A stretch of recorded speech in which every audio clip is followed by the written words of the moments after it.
Welcome on back. I am documenting the ownership of my Tesla, and if you hadn't noticed, or if you haven't watched my previous videos, you'll know that I've owned my Tesla for just about 2 years, and I have driven it, to be precise, 28,825 miles.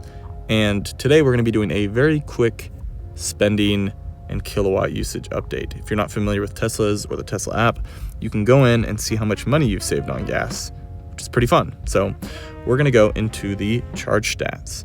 Now, there's a lot of data since I bought it in November of 2023. So we are going to have to kind of filter by year, but I'm going to go over the stats for 2024 and 2025 year to date, as well as the very tail end of 2023. Let's get to it.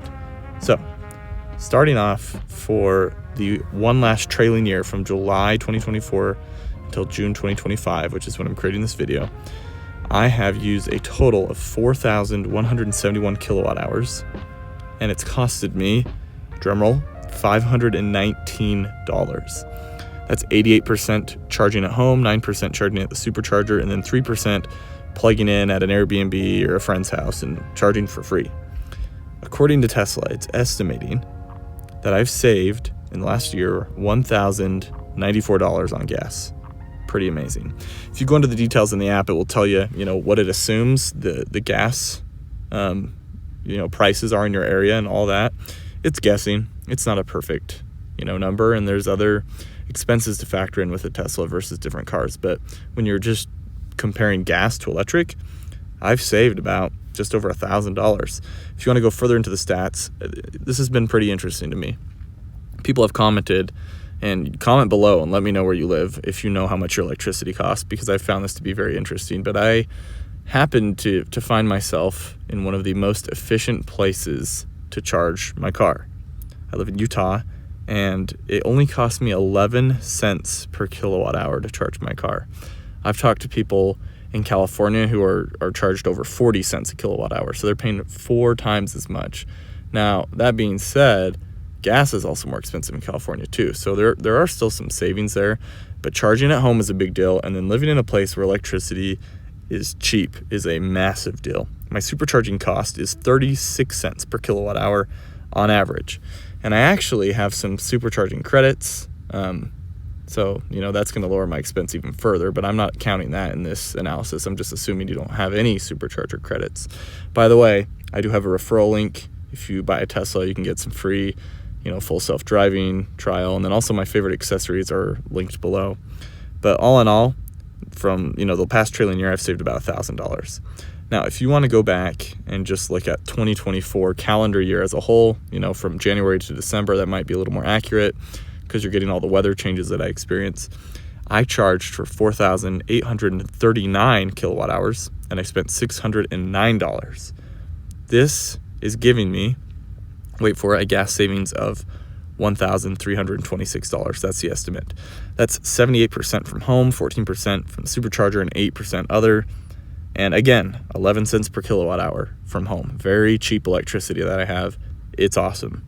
The supercharger, average cost is also 29 cents per kilowatt hour. So last year, my supercharging cost on average was cheaper than some people's home charging cost.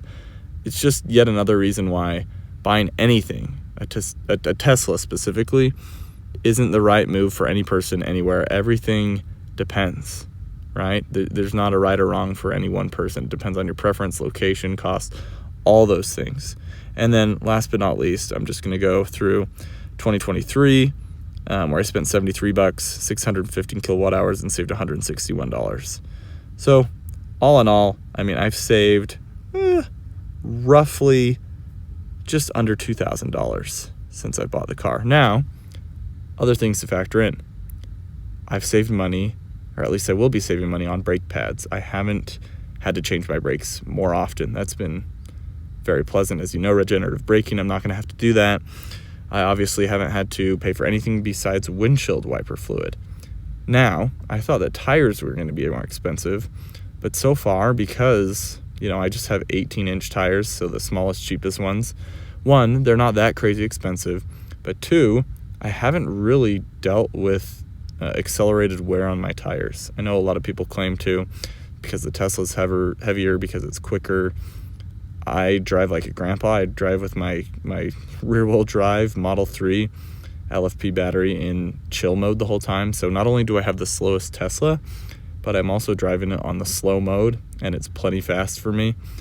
That has also contributed to my slower tire wear. I'm hoping that it will last about 50,000 miles, which is pretty typical for most cars. I mean, that's not too much more often than any other car. So anyways, the biggest loss, so to speak, that I've had for my Tesla is the depreciation.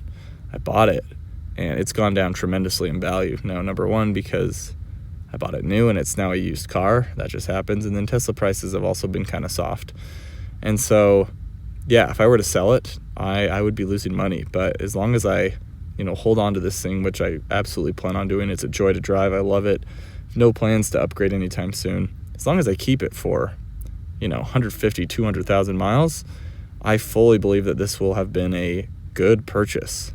My insurance went up a little bit, but when I, look at quotes relative to what car I would buy if I, bought an ICE vehicle, an internal combustion engine vehicle of comparable value, speed, features, all that, I'd be paying about the same in insurance. So it's not like there's a huge increased cost there. So anyways, you came for the gas savings, but if you stayed and you're listening thus far, I mean, you're getting kind of the whole picture.